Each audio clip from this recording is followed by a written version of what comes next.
Bismillahirrahmanirrahim. This is Samsam Zulkarnain, your English teacher. Dear students, this is your lecture number 5 of lesson His First Flight by Lionel Harty. In this lecture, we will discuss the exercise given in the end of this chapter. Exercise जो है it's related to your grammar. Grammar से related exercise में कौन सी चीज़ें given है उसको हम solve करने की कोशिश करेंगे. पहला जो part है B part है इसका, उसमें write the words related to cooking in front of their meaning. You will find out some of the words given और उसके नीचे जो है ये उन्होंने meanings लिखे हुए हैं. What you have to do is to find out the appropriate word and put that word in front of the meaning. ठीक है, तो वो मैंने अरेंज कर लिए हैं. आप उसमें देखेंगे कि आपकी जो बुक की एक्सरसाइज है उसमें टॉप पे क्वेश्चन के बाद उन्होंने जो है वो वर्ड्स 14 वर्ड्स जो हैं वो दिए हुए हैं, उनको आपने उनके मीनिंग्स के सामने जो है वो लिखना है और सारे जो वर्ड्स हैं रिलेटेड टू कुकिंग है. ठीक है, mark with knife without cutting, इसको बोलते हैं स्कोर.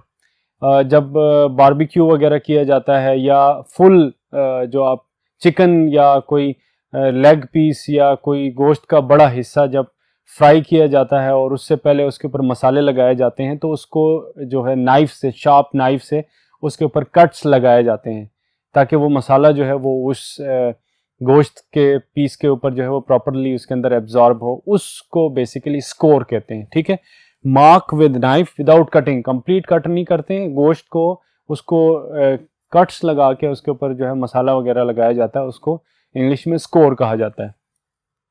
नेक्स्ट है जी take skin off fruit vegetable, किसी सब्जी वगैरह घर में पकती है या फ्रूट वगैरह को जो है उसका जो छिलका है वो उतारा जाता है, उसको इंग्लिश में पील कहते हैं.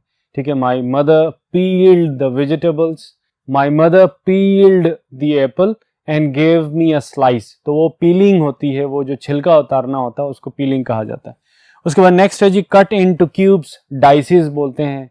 आप जो आपके जो सब्जियां वगैरह होती हैं, ग्रीन वेजिटेबल्स, ठीक है, जो आप यूज़ करते हैं मोस्टली जब आप सैलेड बनाते हैं तो आप पैटर्न में क्यूब्स में जो है वो शार्प नाइफ से जो है वो वेजिटेबल्स को, कैरेट्स को, रेडिश को, किकम्बर को, उसको कट करते हैं, उसको डाइस कहेंगे आप. ठीक है, नेक्स्ट है जी shake powder through a fine mesh net, सीव.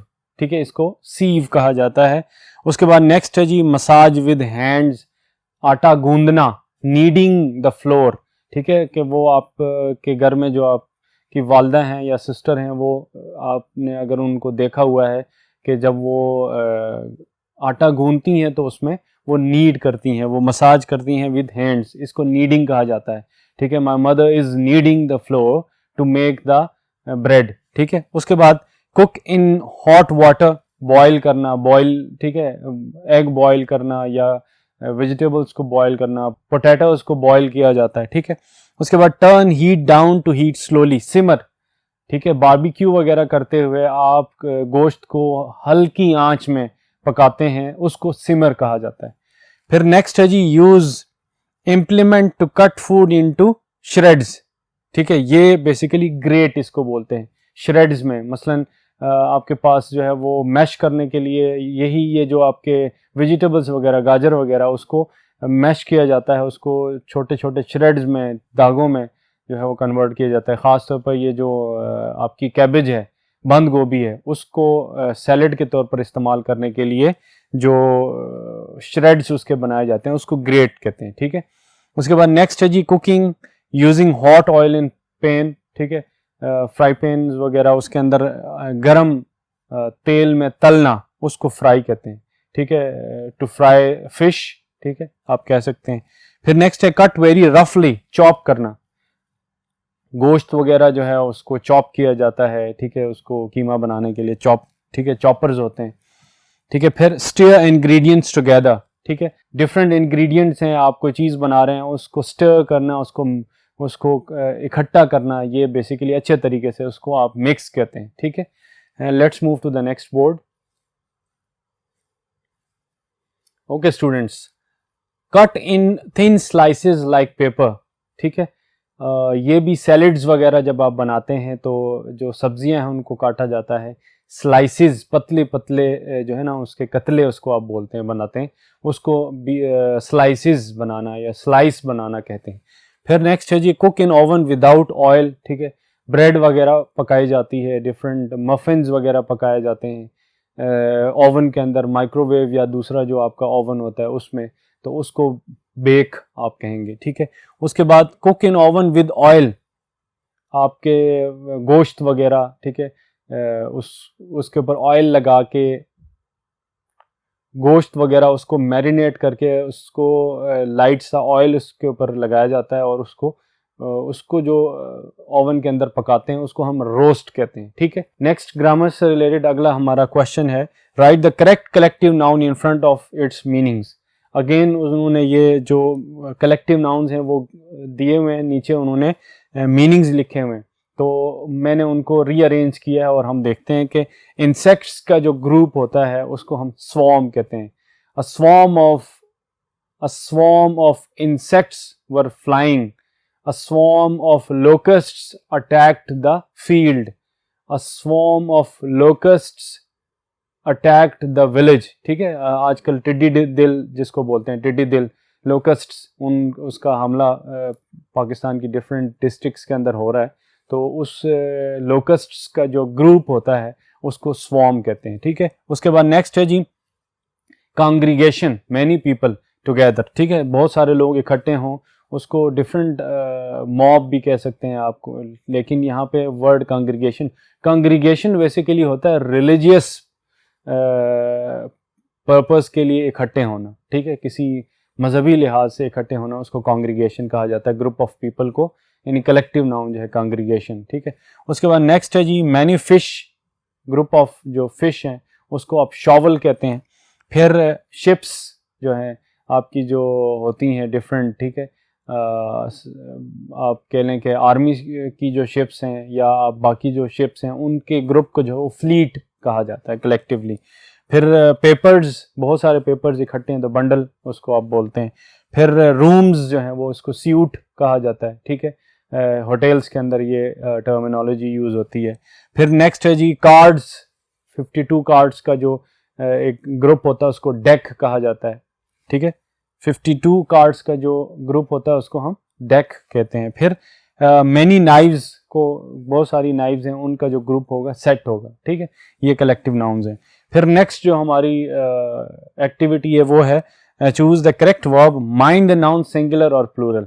कुछ नाउन्स होते हैं जो सिंगुलर यूज़ होते हैं, कुछ नाउन्स हैं जो हमेशा प्लूरल यूज़ होते हैं, तो उस हिसाब से हमने correct form of the verb, present continuous tense है, इज़ आर एम का इस्तेमाल है, तो इज़ और आर में हम देखना है कि कहाँ पे कौन सा हमने सेलेक्ट करना है। देखें जी, ladies and gentleman, here is are the news. अब ये जो वर्ड न्यूज़ है यहाँ पे बच्चे कंफ्यूज होते हैं कि न्यूज़ NEWS एंड में S है तो ये SEIS form of the noun है, प्लूरल है, तो हियर आर द न्यूज़ वो जो है यूज़ करते हैं, हालांकि ये गलत है। न्यूज़ वर्ड का जो S है वो इस वर्ड का हिस्सा है। न्यूज़ क्या है? North, east, west, south. NEWS ये प्लूरल नहीं है, ये एक वर्ड है, सिंगुलर वर्ड है। So here is the news, ठीक है।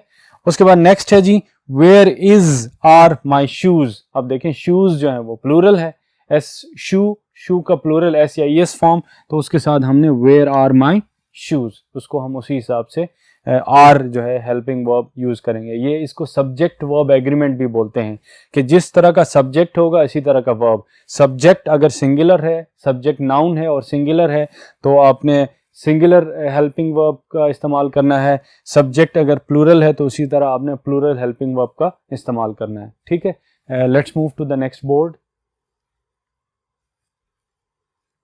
ओके स्टूडेंट्स, कुछ और examples. Further information is are available in the office. Information जो नाउन है उसको हमेशा आपने एज अ सिंगुलर ही इस्तेमाल करना है, ठीक है। I received many informations गलत है। I received 2 informations about this incident गलत है। I received information about this issue, ठीक है। I have information about this happening. I have information about this problem. तो आपने इंफॉर्मेशन को हमेशा आपने एज ए सिंगुलर डील करना है। तो the further information is available in the office. फिर नेक्स्ट है जी, the stairs is are over there. Stairs plural है तो the stairs are over there sir. फिर the furniture in our classroom is are. Furniture जो है वो is, furniture in our classroom is comfortable. अब फर्नीचर में सारी चीजें आती हैं, उसमें डेस्क आता है, ये कलेक्टिव नाउन है, ठीक है। उसके अंदर आपके रूम के अंदर जो डेस्क पड़ा हुआ है, चेयर्स पड़ी हुई हैं, ठीक है, बाकी जो भी चीजें हैं, टेबल है, मेंटल पीस कोई है, तो ये सारी चीजें मिलके फर्नीचर। तो फर्नीचर जो है उसके साथ इज आता है, लेकिन द चेयर्स अगर होगा आर अनकंफर्टेबल। अब ये जो वर्ड फिजिक्स है, इसमें जो एस आपका जो अल्फाबेट है वो इसकी स्पेलिंग का हिस्सा है, ये प्लूरल ऑफ फिजिक्स नहीं है, तो इसीलिए फिजिक्स इज नॉट इजी, ठीक है। नेक्स्ट हमारी एक्टिविटी क्या है जी, use the following words in sentences once as a singular nouns and then as a plural noun. पहले सिंगुलर प्लूरल मैंने लिख दिया है, ठीक है, ताकि आपके लिए इजी हो। रूफ का प्लूरल रूफ्स होता है, ठीक है। Party, parties. डियर का प्लूरल भी डियर ही होता है। सीरीज का प्लूरल भी सीरीज ही रहता है। मैन का प्लूरल मैन, ये मिस्टेक करते हैं बच्चे। ब्रदर इन लॉ, जब कंपाउंड नाउन्स हो तो उस नाउन के अंदर जो हेड वर्ड होता है उसके साथ आप एस लगाते हैं। ब्रदर इन लॉज नहीं होगा, ब्रदर्स इन लॉ, ठीक है। फिर family, families. City, cities. Chef, chefs. Life, lives, ठीक है। अब इनको हम सेंटेंसेस बनाते हैं। सेंटेंसेस में अगर हम यूज करेंगे roof, the roof of this room is 10 feet high, ठीक है। इसी तरह roofs, the roofs of the apartments are very high. Next है party, he is in the party, या आप कह लें कि he is joining that party. फिर पार्टीज, ठीक है, different political parties are involved in the election, ठीक है।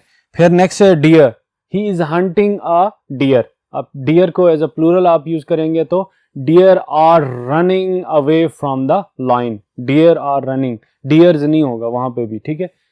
डियर सिंगुलर भी डियर है, प्लूरल भी डियर है, ठीक है। फिर नेक्स्ट है series, Pakistan won the series of 3 matches, ठीक है। फिर नेक्स्ट है मैन, मैन इज मॉर्टल, ठीक है। आप इसी तरह man, many man were there in the congregation, ठीक है। मैनी मैन, मैन्स नहीं होगा, ये बच्चे अक्सर मिस्टेक करते हैं। Brother in law, he has a brother in law, he has 2 brothers in law, plural. Next है जी family, he has a very happy family. फिर प्लूरल फैमिलीज को, different families are living in this street, plural आप उसको as a plural इस्तेमाल कर रहे हैं। फिर नेक्स्ट है सिटी, ठीक है, Lahore is a metropolitan city.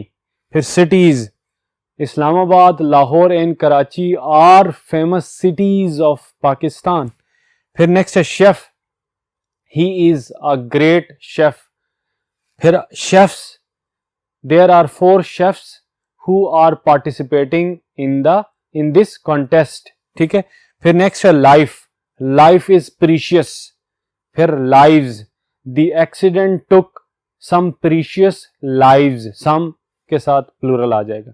तो इस तरह आप इसको सिंगुलर प्लूरल और उनको उसी हिसाब से प्लूरल इस्तेमाल कर रहे हैं उनका, तो उनके साथ हेल्पिंग वर्ब प्लूरल होगा, सिंगुलर का सिंगुलर होगा। जो कंफ्यूजिंग है वो जिनकी सेम फॉर्म्स होती हैं सिंगुलर और प्लूरल में, उसमें आपने डिफरेंशिएट करना है। अब मैंने इस्तेमाल किया डियर इज, सपोज डियर है तो deer is running away from the line, एक हिरन जो है वो शेर से दूर भाग रहा है। और deer are running away from the line, बहुत सारे हिरन जो है वो शेर से दूर भाग रहे हैं, ठीक है। So this is how we have gone through the exercise of your chapter His First Flight. Hope so you have understood it properly. We'll see you in upcoming session. God bless you all. Thank you so much.